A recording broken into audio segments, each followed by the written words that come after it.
গত কয়েকদিন আগে রেলের পরীক্ষা দিতে ভুবনেশ্বরে গেছিলাম। যেহেতু আমার বাড়ি থেকে ভুবনেশ্বরের দূরত্ব প্রায় 500 কিলোমিটার মতো, তাই একদিন আগেই পরীক্ষা কেন্দ্রের দিকে রওনা হই।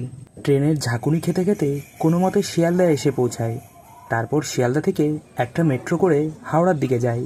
সেখানে 20 নম্বর প্ল্যাটফর্মে থাকা 12073 বিবিএস জনশতাব্দী এক্সপ্রেসে চড়ে বসি।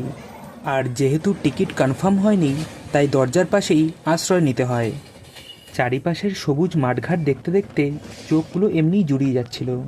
আর তাছাড়া বড় বড় সেতুগুলো পার করার সময় মনটা একটু হলেও ভয় ভয় করছিল। কিছু দূর যেতে না যেতেই শুরু হলো প্রবল বৃষ্টি। আর এরকম বৃষ্টি হলে কেন জানি না আমার মনটা এমনিতেই আনন্দে অনেক মেতে ওঠে। আর অ্যাজ ইউজুয়াল প্রবল বৃষ্টি হওয়ার কারণে ট্রেনটা এক বেনামি স্টেশনে হঠাৎই দাঁড়িয়ে যায়। প্রায় ঘন্টাখানেক পর ট্রেন চালু হলে সন্ধ্যা নেমে আসে। তারপর ট্রেন নিজের শিডিউল টাইমের থেকে প্রায় 3 ঘন্টা দেরিতে এসে ভুবনেশ্বরে পৌঁছায়। তারপর গুগল থেকে আশেপাশে একটু খোঁজাখুঁজি করে একটা সস্তার হোটেলও পেয়ে যাই। আহামরি কিছু না, তবে হোটেলটা বেশ পরিষ্কার পরিচ্ছন্নই ছিল। একটা নাইট স্টে করার জন্য একদম পারফেক্ট বলা যেতে পারে।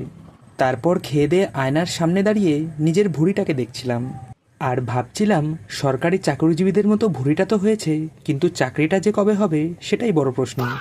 পরের দিন সকাল সকাল স্নান সেরে পরীক্ষা কেন্দ্রের দিকে যাই। পরীক্ষা কেমন হলো সেটা অন্য দিন জানাবো। ফেরার পথে যেই ট্রেন ধরতে যাব তখন শুরু হলো আবার প্রচণ্ড বৃষ্টি। আর জানতে পারলাম হাওড়া ফেরার প্রায় সব ট্রেনই ক্যান্সেল হয়ে গেছে। তো উপায় না দেখে এবার চটজলদি একটা ইন্টারস্টেট বাসের টিকিট কেটে বাসে চেপে বসলাম।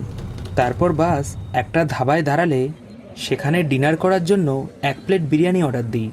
পরের দিন সকালে বাসে ঘুম ভেঙে দেখি সকাল হয়ে গেছে। আর একটু পরেই বাস আমাকে আমার গন্তব্যস্থলে নামিয়ে দেয়।